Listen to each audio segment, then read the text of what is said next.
Another venue for Oricha is Hora Finfine, another sacred lake in Finfini known as the capital city of the state of Oromia, the seat of both the federal government of Ethiopia and the African Union.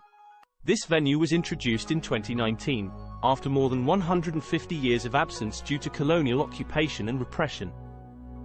The celebration in Hora Finfine was seen as a historic moment for the Oromo people, as it marked their reclaiming of their cultural space and heritage in their own capital city. Another venue for Oricha is Hora Finfine, another sacred lake in Finfini known as the capital city of the state of Oromia, the seat of both the federal government of Ethiopia and the African Union.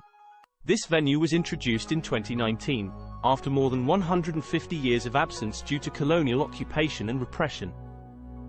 The celebration in Hora Finfine was seen as a historic moment for the Oromo people, as it marked their reclaiming of their cultural space and heritage in their own capital city.